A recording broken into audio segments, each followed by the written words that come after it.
Assalamualaikum warahmatullahi wabarakatuh.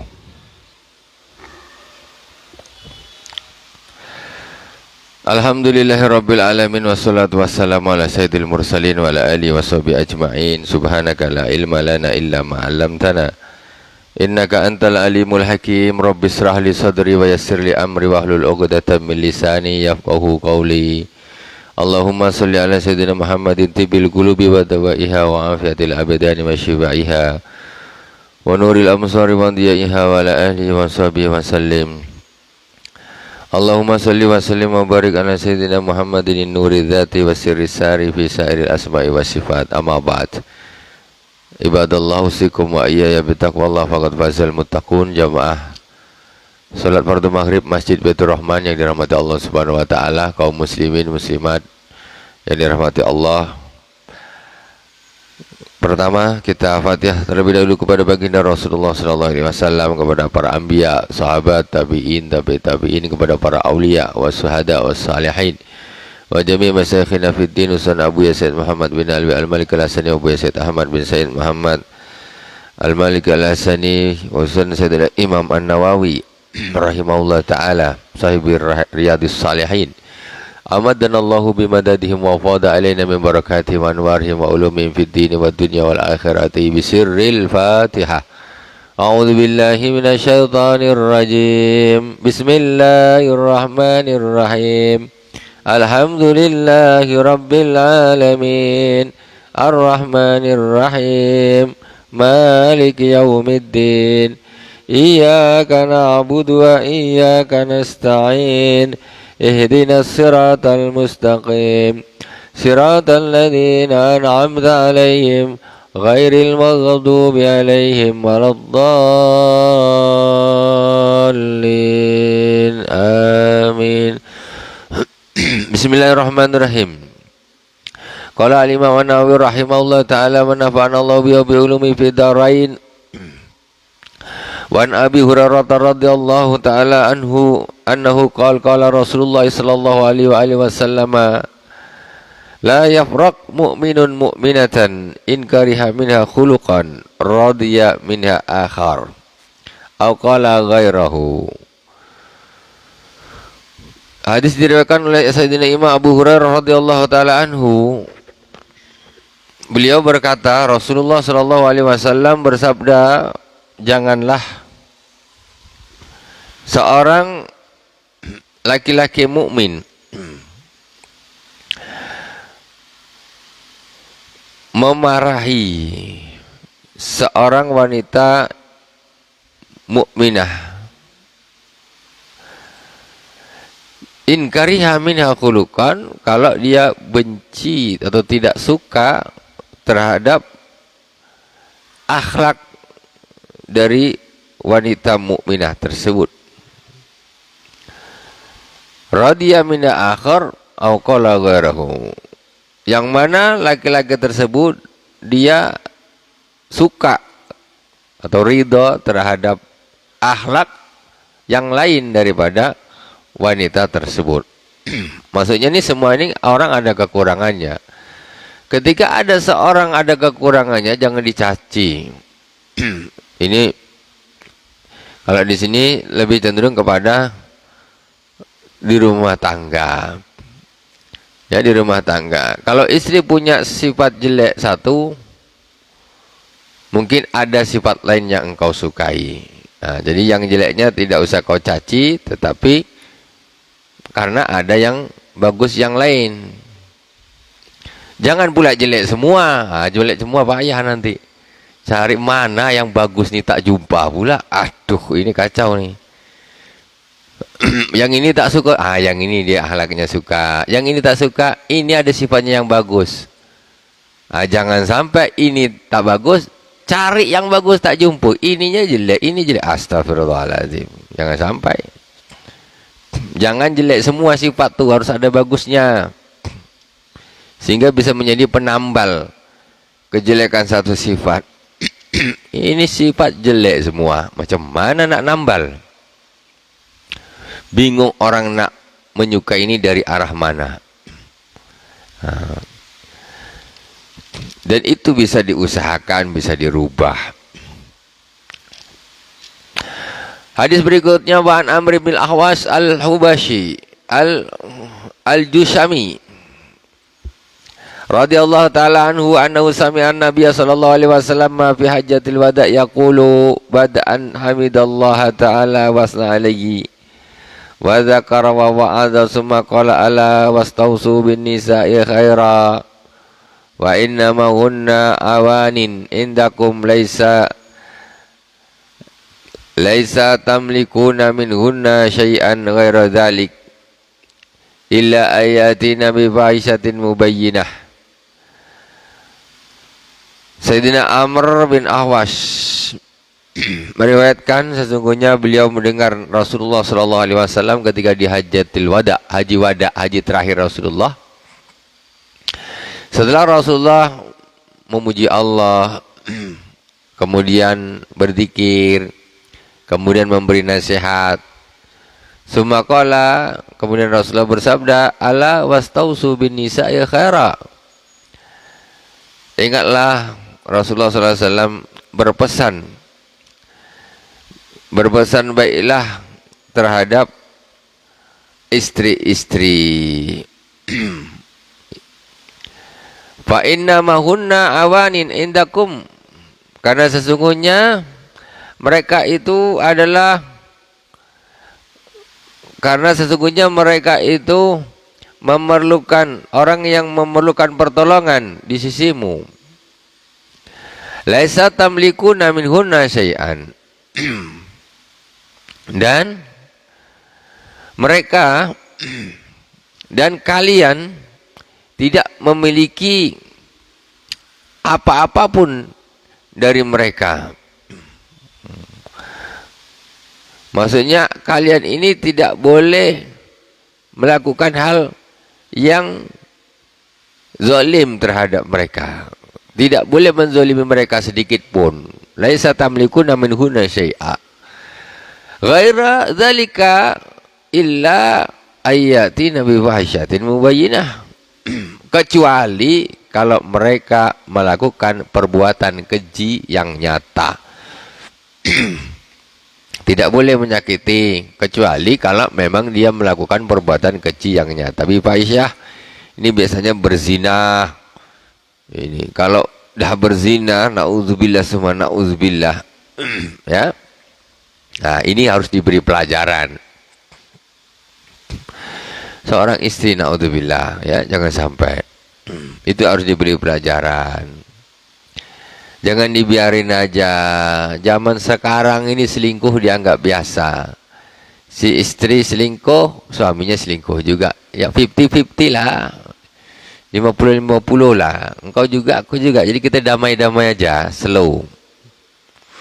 Zaman sekarang. Itu yang repot tuh. Seorang istri lebih suka suaminya selingkuh kepada wanita lain daripada menjalin hubungan yang halal. Nah, ini masalah juga. Kalau selingkuh terserah. Tapi kalau jadi istri tak. Lebih suka suaminya terjerumus kepada dosa besar daripada melakukan ibadah. Jadi selingkuh dianggap satu hal yang biasa. Naudzubillah subhanallah. Itu kalau di zaman Rasulullah, kalau ikut syariah Islam selesai semua sudah. Karena orang yang sudah bersuami ataupun beristri ketika melakukan perzinahan, maka hukumnya dirajam, ya. Dirajam. Tubuhnya dibenamkan di pasir, di tanah, dilempari orang ramai pakai batu. Kenapa gitu sih? Kok kejam kali? Enggak, itu untuk pelajaran orang supaya enggak ngikut-ngikut. Supaya enggak ngikut. Itu kejam? Enggak, itu justru kasihan. Karena dia kalau tidak dihukum di dunia, maka di akhirat dia akan mendapat siksaan yang jauh lebih dahsyat daripada hukuman rajam tersebut di dunia. Kasihan. Kalau udah dihukum di dunia, di akhirat tak kena lagi. Nah, sekarang ini dosa besar sudah dianggap sepele zaman sekarang nih. Mabuk santai aja, zina santai aja. Nah, ini masalah kayak begini. Ini zaman kita sekarang. Zaman dulu, ya Allah, astagfirullahaladzim. Orang nak maksiat takut. Orang Islam pasti sholat. Pasti sholat. Makanya kata Rasulullah, man taraka shalah faqad kafara. Siapa yang meninggalkan sholat, maka sungguh dia telah kafir. Karena di periode awal-awal Islam, orang Islam ya pasti sholat. Kalau ada orang Islam nggak sholat ini macam mana? Ya tidak masuk. Orang Islam pasti sholat. Kita sekarang di zaman orang yang ngakunya Islam, hakikatnya wallahu alam, kita tidak tahu. Kalau orang tidak sholat itu hakikatnya wallahu alam, kita tidak tahu. Itu Allah subhanahu wa ta'ala lah hakikatnya yang menghukumi. Karena masalah begitu pun para ulama berbeda pendapat ketika Rasulullah SAW bersabda, man taraka shalah faqad kafar. Barang siapa yang meninggalkan sholat maka sungguh dia telah kafir. Imam Ahmad bin Hanbal mengatakan enggak sholat ya kafir. Walaupun KTP-mu, KTP apa namanya nih yang sekarang elektronik, tulisannya Islam, hurufnya besar semua. Nah terserah lah. Tapi kalau kau tak sholat, engkau berarti bukan Islam. Hadisnya Rasulullah taraka shalah faqad kafara. Nah, kalau Imam Syafi'i mengatakan kalau dia masih menganggap sholat itu wajib, dia masih Islam, cuma pelaku dosa besar. Nah itu. Nah, sekarang kan hukum aslinya di hadapan Allah Subhanahu wa taala. Kita tidak tahu. Karena di zaman Rasulullah orang Islam pasti sholat. Enggak ada orang Islam enggak sholat. Ketahuan enggak sholat, panggil. Enggak sholat. Kamu mau taubat tidak? Zuhur, asar enggak sholat, panggil. Ketika sholat yang bisa dijamak ini sudah tidak dilakukan, itu langsung dipanggil. Kalau cuma enggak sholat zuhur, masih belum dipanggil. Karena apa? Oh, mungkin dia nanti nak jamak takhir. Ada kemungkinan di sholat zuhurnya nanti ditakhir ketika masuk azan asar. Masuk azan asar, dia zuhur sudah tak sholat. Asar masuk asar, dia masih santai aja duduk situ, tak bergerak. Masih santai main-main apa tak betah, tak tahu. Sampai azan maghrib, berarti orang ini memang tak sholat, panggil. Istitab. Pertama istitab apa? Disuruh tobat dulu. Tak langsung dihukum. Disuruh tobat dulu. Kau mau tobat apa tidak? Kalau kamu tobat, sholatnya tadi zuhur, asar, qadha. Balik. Mau tobat? Balik. Tak mau tobat, tetap tak sholat. Daripada kau lama-lama disiksa sama Allah di neraka, bagus sampai hari ini saja. Maksudnya, jadi ditakzir. Hukumnya meninggalkan sholat itu sangat besar sebetulnya. Nah, karena memang aslinya dulu, aslinya di zaman-zaman awal, ada orang Islam nggak sholat tuh, ya nggak tahu, ya makhluk aneh, kok bisa? Ya nggak ada lah istilahnya. Orang Islam tuh pasti sholat. Ya karena menurunnya apa nih kualitas keimanan, kualitas manusia ini akhirnya tidak sholat dianggap remeh. Tidak sholat dianggap remeh. Orang munafik masih malu dia sama Rasulullah, mau dia sholat belakang Rasulullah walaupun pura-pura. Ini yang kata orang Islam, diajak sholat tak mau dia, tak malu pula tuh. Lah terus macam mana nih? Orang munafik masih punya malu dia, mau dia sholat walaupun bengak-bengak dia di belakang. Ada rasa malu. Ini orang Islam diajak sholat, tak ada rasa malu, dia tak nak sholat. Diajak betul-betul. Iya, iya Pak. Iya apa kata dia? Tak sholat gitu. Tak bisa begitu. Sholat itu luar biasa. Tanggung jawab yang mahal, harganya luar biasa. Kata Rasulullah, al-farqu bainal kufr wal Islam tarkus shalah. Atau kama qala. Perbedaan antara kafir dan Islam itu meninggalkan sholat, kata Rasulullah. Itu bedanya. Perbedaan antara kafir dan Islam apa? Tarkus shalah, meninggalkan sholat. Orang zina tak menyebabkan kafir. Orang zina, walaupun hukumannya dirajam. Hukum sholat itu sebetulnya hukumannya gitu juga, takzirnya. Orang mabuk tidak menyebabkan dia kafir. Enggak ada. Rasulullah SAW bersabda, man saribal khamra faqad kafara. Barang siapa yang minum khamar maka sungguh dia telah kafir. Enggak ada. Enggak ada. Nah, jadi justru sholat itu jauh lebih, meninggalkan sholat itu dosanya lebih besar, ya, jauh daripada yang tapi lain. Mencuri, ada orang mencuri, dia orang mungkin orang membutuhkan atau apa, dihajar habis-habisan. Yang menghajar ini orang tak sholat, lah macam mana bayangkan, ya kan? Ini hukum yang menghajar ini justrunya dia lebih parah lagi dosanya dia daripada pencuri itu. Pencuri mentok-mentok potong tangan segini. Kalau orang tak sholat apa? Wah, tak usah dibilang. Nah, secara hukum itu haknya Allah Subhanahu Wa Taala. Makanya kita di kampung kita sekarang kita di zaman pencuri pisang, pencuri ayam itu lebih hina daripada orang yang meninggalkan sholat. Padahal orang yang meninggalkan sholat itu luar biasa sudah apanya nih. Kesalahan sangat besar. Karena sudah biasanya maka itu dianggap santai saja. Semoga yang masih bolong-bolong, yang masih belum sholat, segera sholat. Ya, sebelum ajal menjemput. Ila ayati Nabi Fahisyati mubayyinah, kalau istri tadi melakukan perbuatan yang keji yang nyata, ya diantaranya zina, bolehlah dikasih dia pelajaran. Fa'in fa'alna fa'juruhunna bil madaji', kalau dia melakukan itu pisah ranjang, ya. Istri maksiat, fahisah, pacaran sama orang sama apa, bermalam, tidur balik tetap satu ranjang. Tak gitu caranya, dididik. Kau tidur luar.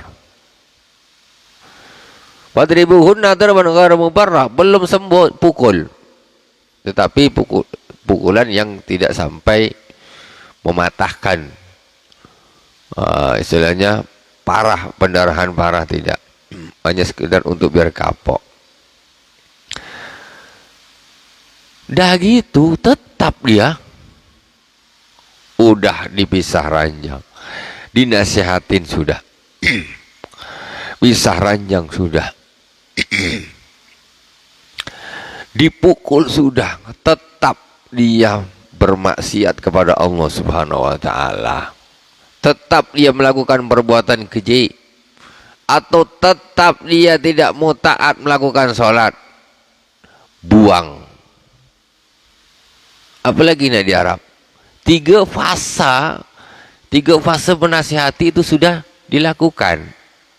Dinasihati tak mempan, bisa ranjang tak mempan, dipukul tak mempan. Nah apa lagi? Ini dia tiga fase.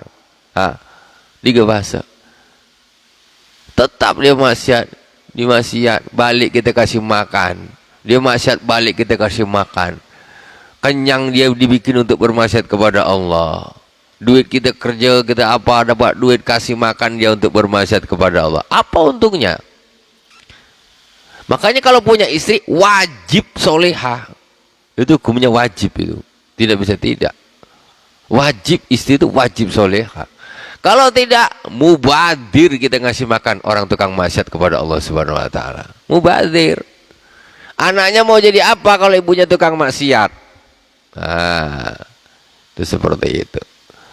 Begitu juga seorang istri yang suaminya ahli maksiat, ya punya hak untuk meminta pisah. Itu hak di hadapan Allah Subhanahu Wa Taala.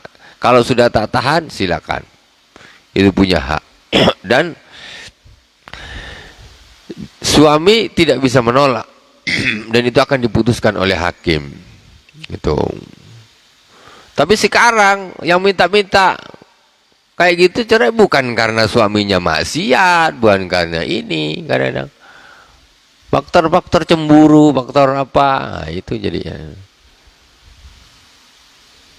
Nah, jangan begitu. Tapi ketika suaminya maksiat, biarin aja.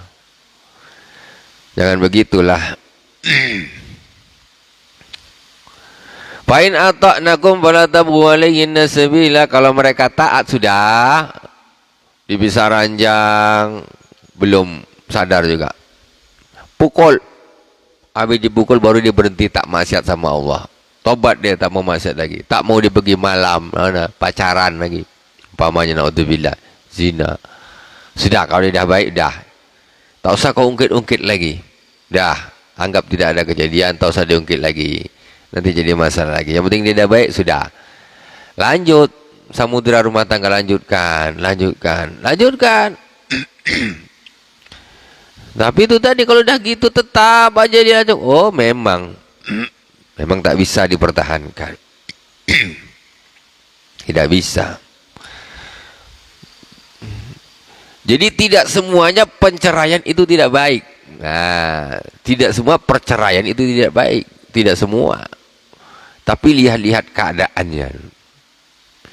Nah, juga ada perceraian yang wajib pun ada. Jadi tidak mutlak bercerai itu abghadul halal indallahi at-talaq. Perkara yang halal yang paling dibenci oleh Allah Subhanahu wa taala itu adalah talak atau cerai. Enggak semua hukumnya itu satu, enggak semua. Ada yang memang tak bagus, ada yang mubah, ada yang sunnah, ada yang wajib. Cerai itu bukan sama hukumnya, enggak sama. Nah, kalau hukumnya sama bingung lah nanti, aku takut dosa. Tidak, hukum bercerai itu macam-macam. Ya, tidak satu berarti mesti tidak bagus, tidak. Kadang-kadang ada yang memang ketika dipertahankan justru tambah tidak bagus. Tuh. Cuma kadang-kadang orang awam ini berpikirnya gitu. Jadi semua perceraian itu mesti buruk. Memang banyak yang memang itu tidak bagus, banyak, tetapi bukan berarti semua.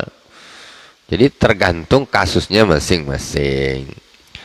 Lah sekarang umpamanya kayak begitu, kasus seperti itu, istri sudah melampaui batas, maksiat kepada Allah, dinasihatin tak mau dipukul, lah terus mau ngapain lagi? Atau suami tukang mabuk, tukang judi, tukang apa, dinasihatin tak mau, istrinya dipukul-pukul, bercerai terus jelek? Ya tidak, justru untuk menyelamatkan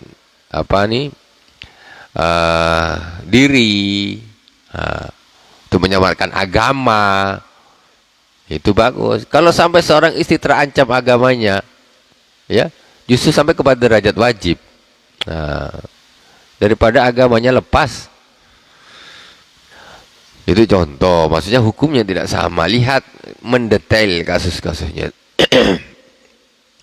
Ala inna lakum ala nisaikum haqqa. Ketahuilah bahwa sesungguhnya kamu mempunyai hak atas istri-istrimu. Walinisaikum alaikum haqqa. Dan istri-istrimu punya hak atas diri kalian. Sama-samalah, kau punya hak dari mereka, mereka juga punya hak dari kamu. Fahakukum alaihinna ay yuti'na furusakum. Alla yuti'na furusakum man takrahuna. Sedangkan hakmu atas mereka, istri-istri tersebut, yaitu jangan sampai ada orang yang menginjak kasur-kasur kalian, orang yang tidak kalian sukai. Maksudnya jangan sampai ada laki-laki selingkuh dengan istrimu. Itu hak kalian. Itu hak kalian. Istri pacaran selingkuh dibiarkan aja. Dayus namanya. Ya. Suami yang tidak punya cemburu kepada istri. Jangan gitu. Wala ya'zana fi buyutikum liman takrahun. Dan fahkukum alaihin ay yuti'na furusakum. Alla yuti'na furusakum man takrahun. Hak kalian atas mereka yaitu mereka tidak, maksudnya menginjakkan orang lain yang kalian tidak suka masuk ke tempat tidur kalian. Suaminya pergi, istrinya bawa masuk orang lain ke rumah. Ini tak boleh. Wala ya'dana fi buyutikum liman takrahun. Wala ya'dana fi buyutikum liman takrahun. Dan termasuk hanya seorang suami kepada istrinya, yaitu para istri tidak memberikan izin orang yang tidak disukai oleh suaminya untuk datang masuk ke rumahnya. Gak boleh. Suami tak ada, laki-laki lain tak tamu, siapa dimasuk-masukkan. Balik suaminya, siapa datang? Si fulan-fulan. Ngapa dia masukkan ke rumah dia? Tak boleh, Bu. Seorang istri memasukkan tamu ke dalam rumah suaminya itu harus izin dulu. Apalagi laki-laki. Tak boleh. Apalagi di situ tidak ada orang lain, laki-laki yang lain atau mahram ataupun aja berduaan, misalnya bersebut, tak boleh. Haram. Ini tidak. Masukkan aja suami beberkerian, siapa aja masuk ke rumah, masuk. Tak boleh. Kalau ada orang yang tidak disukai oleh suami-suami kalian, maka jangan kalian masukkan ke rumahnya. Itu haknya suami. Ala wa kun alaikum an tusinu ilayna bi kiswatihinna wa ta'amin. Dan ketahuilah, sesungguhnya haknya mereka atas kalian, yaitu kalian membaguskan pakaian-pakaian mereka dan makan-makan mereka. Punya bini, bajunya selekeh, Masya Allah, duit ada, tapi bini dia bajunya Masya Allah, macam orang melarat betul, tak punya duit. Jangan gitu, kasihan lah bini itu. Biar agak dia tuh agak tampilan tuh tidak membuat dia minder di hadapan teman-temannya. Terlalu pelokek suami ini susah. Ya, jangan gitu. Bajunya maksudnya bukan harus mewah, tidaklah, tetapi yang pantasnya tuh macam apa. Ini duit entah dibuang kemana. Baju bini tak berganti. Syawal 1440 itu, 1441 itu lagi, 1442 itu terus tak berganti-ganti. Ya Allah. Jangan gitulah. Belikan baju yang pantas. Wa ta'amihin, makanya juga gitu. Jangan terlalu cuek dengan makan istri. Ya agak dia enak-enakan sikit gitu. Kadang-kadang itu tidak diperhatikan. Ya. Perempuan ini suka dia pakai baju sama makan sedap. Itu perempuan sifatnya di antaranya, ya. Kalau laki-laki ini kadang-kadang lah pakai kaos saja entah kemana-mana udah slow aja. Perempuan ini baju nak kena lawa, makan nak kena sedap. Itu perempuan. Makanya tengok Nabi bilang, termasuk mereka, kamu kasih baju yang bagus, makannya juga yang bagus. Ya tidak harus ikan 3 rasa terus tiap hari, bangkrutlah bandar, ya kan. Tapi janganlah asik ikan asin tempe, ikan asin tempe, tak ikan asin tempe, tak tempe tahu, ikut putar itu aja rotasi dia. Ganti-ganti sekali-kali apa gitu. Atau ikan apa itu terus. Padahal bisa beli yang lain. Nah, itu ditinggalkan. Wa an Muawiyah bin Haidah radhiyallahu anhu qala qultu ya Rasulullah ma haqqu zawjati ahadina alaihi qala an tud'imaha idza ta'imta wa taksuha idza iktasaita wa la tadribil wajha wa la tuqabbih wa la tahjur illa fil bait. Sayyidina Muawiyah bin Haidah radhiyallahu taala anhu berkata, saya bertanya kepada Rasulullah sallallahu alaihi wasallam, ya Rasulullah, ma haqqu zaujati ahadina alaih? Ya Rasulullah, apakah hak seorang istri kami kepada suaminya? Hak istri itu apa ya Rasulullah? Ibu-ibu dengar, ini bagian ibu-ibu nih. Ini kewajiban bapak-bapak. Rasulullah ini ditanya, ya Rasulullah, haknya seorang istri itu pada suami itu apa ya Rasulullah? Qala an tud'imaha idza ta'imta. Pertama yaitu engkau memberi dia makan ketika engkau makan. Ini. Jangan suami makan, istri tak makan. Suami makan sedap. Istri tidak. Kasihan si istri. Tukang masak aja. Suami dia macam babu. Lauk-lauk yang sedap dimakan. Suami dia, istri dia tak. Lain. Rating dia bawah suaminya. Tak bisa gitu. Harus sama. Bahkan bukan hanya itu, semestinya pembantu pun makannya harus sama. Di rumah tuh. Jangan dibedakan dengan majikannya. Apalagi istri. Kalau makan ini mungkin bisa lah sama. Yang mungkin agak berbeda nih. Wataksuha idzak tazaita. Dan kamu memberi dia pakaian ketika kalian berpakaian. Maksudnya sama kan? Sekarang ada orang suaminya buka main, bergaya pakaiannya, gagah, necis gini.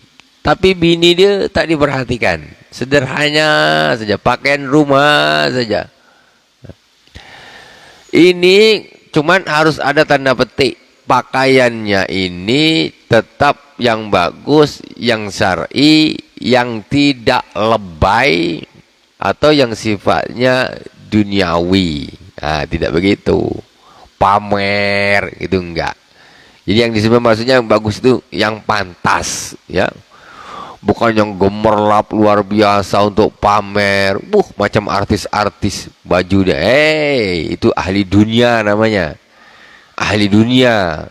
Tapi pakai yang syar'i yang bagus, jilbabnya pantas, bajunya gamisnya pantas, ini pantas, enak dia lihat. Bukan yang maksudnya bagus ini yang macam-macam bentuk dia gini-gini pakai apa nih desainer. Itu udah kebablasan. Untuk seorang yang taat kepada Allah Subhanahu wa taala, yang lebih mendahulukan akhirat, tidak ke sana jurusannya. Kita berpakaian itu ibadah. Berpakaian itu karena Allah Subhanahu wa taala, bukan karena manusia. Berpakaian menutup aurat karena Allah, rapi pantas karena Allah Subhanahu wa taala juga. Semuanya gitu. Jangan sampai maksudnya tidak pantas bajunya gitu. Bukan mewah gemerlap biar orang-orang nampak cantik menawan karena pakaiannya. Tak gitu. Itu kebablasan tuh, lebay. Jadi jangan disalahpahami. Hadisnya itu jangan disalahpahami. Jadi bukan pakaian-pakaian ahli dunia. Ahli dunia mereka yang suka gemerlap model ini, model itu, apa segala macam, apalagi sampai buka-buka aurat. Itu udah jelas. Yang tidak buka aurat pun, ya, kalau itu sifatnya lebay, terlalu, itu pun tidak bagus. gemerlapnya, ininya. Nampak kali berpakaian karena manusia, bukan karena Allah Subhanahu wa taala, untuk pamer, untuk riak, pamer kekayaan dan sebagainya. Jelek jadinya. Wala tadribil wajha, dan jangan kau pukul mukanya. Kalau kita, orang di tempat kita nih, kampung di daerah kita ini biasa, kalau bahasa kita ditempeleng lah, ditampar lah, kan biasa tuh. Memang muka jadi sasaran, tapi sebetulnya itu tidak bagus. Mukul kok muka, pak, itu tak bagus, menjadi sasaran. Wala tadribil wajha, kata Rasulullah, jangan kau pukul mukanya. Kalau geram-geram sangat ya pukul, tapi jangan mukanya. Cubit juga boleh lah. Ya. Jangan muka, kalau tambah pak, tampar muka. Itu lebih di hati ini terasa betul. Kalau muka itu, karena ini muka ini tempat kehormatan, tempat kehormatan. Kan dipukul di bagian-bagian yang tidak menyakitkan, tidak pemendarahan, tidak mematahkan. Wala tuqabbih, dan jangan kau menjelek-jelekkan dia. Wala tahjur illa fil bait, jangan mendiamkan dia kecuali di rumah. Maksudnya gimana? Nak diamkan orang rumah, ya di rumah. Ketika keluar rumah macam tak ada kejadian di depan kawan-kawan, macam mesra gitu. Sampai di rumah diam. Maksudnya mendidik nih, mendidik. Si istri melakukan satu kesalahan, didiamin, nggak harus ditegur terus. Sekarang ini cuma repot. Sekarang ini zamannya istri yang diamin suami, ya kan? Ya apa tidak? Ini yang jadi masalah nih. Sebetulnya tuh Pak, sebetulnya itu suami itu yang mendiamkan istri biar dia sadar kalau dia tuh salah. Tapi kita sekarang berada di suatu zaman yang istri mendiamkan suaminya karena dia merajuk. Kacau kata. Kalau orang laki-laki malas bercakap, Bu. Nak diam aja. Malas. Mestinya apa? Ini cara mendidik juga. Seorang istri yang melakukan kesalahan, diamin, biar dia terasa salah. Itu. Wala tahjur illa fil bait, tetapi itu di rumah, jangan dibawa ke kampung. Pergi ketemu silaturahim, rumah saudara, kan? Bawa. Tadi di rumah kita diamin, ketika dia jalan macam akrab, macam tak ada masalah. Orang tak tahu kejadian di rumah lagi sedang perang Iran-Irak. Iran-Irak dah tak ada sekarang. Nah itu. Jadi keluar orang tak nampak. Di dalam, setting di dalam saja. Jadi mendiamkan istri itu khusus di dalam. Di dalam rumah tangga saja, tidak dibawa keluar. Wallahu, masih ada ya? 4 menit. Satu hadis lagi. Wa an Abi Hurairah radhiyallahu ta'ala anhu qala qala Rasulullah sallallahu alaihi wasallam akmalul mu'minina imanan ahsanuhum khuluqa wa khiyarukum li nisaihim. Rasulullah sallallahu alaihi wasallam bersabda, orang yang paling sempurna, orang-orang mukmin yang paling sempurna imannya adalah orang yang paling bagus akhlaknya. Tengok gampang, lihat orang nih. Orang yang soleh itu yang mana? Orang soleh itu yang mana? Orang yang paling beriman yang bagus itu yang mana? Yang paling bagus akhlaknya. Itu aja. Tengok. Kalau masalah sholat, semua orang bisa sholat. Di masjid, rajin ini. Tapi tengok akhlaknya di masyarakat seperti apa. Tengok. Sholat bukan main rajin di masjid terus. So, pertama, tapi buruk akhlaknya, ngomongnya pedas, tak enak, suka nyakitin orang, malas bantu orang lain, suka ngungkit-ngungkit, bakhil. Wah, tak bisa ini. Kesolehan itu tidak hanya ditentukan di dalam masjid saja. Kesolehan itu tidak hanya ditentukan di dalam masjid, tetapi di masyarakat. Orang yang paling bagus imannya, kata Rasulullah, orang yang paling bagus akhlaknya. Akhlak itu nampaklah kalau udah keluar. Kalau di masjid, sholat, Allahu Akbar, salam, doa, balik. Tak nampak akhlak itu. Mana nampak? Begitu mulai dia naik motor ke sama bawah, ini dah mulai nih. Akhlaknya baru nampak. Nah itu. Jadi penting akhlak itu. Wa khiyarukum linisaihim, dan orang-orang pilihan kalian, orang-orang yang paling bagus-bagus kalian adalah orang yang paling bagus-bagus terhadap istri-istri kalian. Itu. Jadi intinya ini orang soleh, orang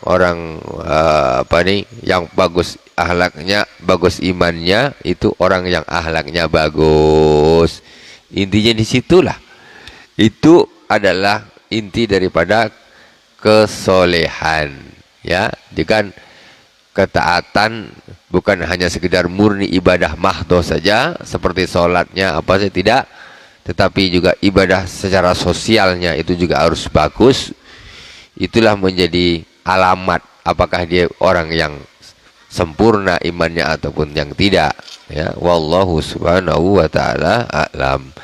Subhanakallahumma bihamdik asyhadu an la ilaha illa anta astaghfiruka wa atubu ilaik. Wa sallallahu ala sayyidina Muhammadin wa ala alihi washabihi wa baraka wa sallam. Walhamdulillahirabbil alamin. Wassalamualaikum warahmatullahi wabarakatuh.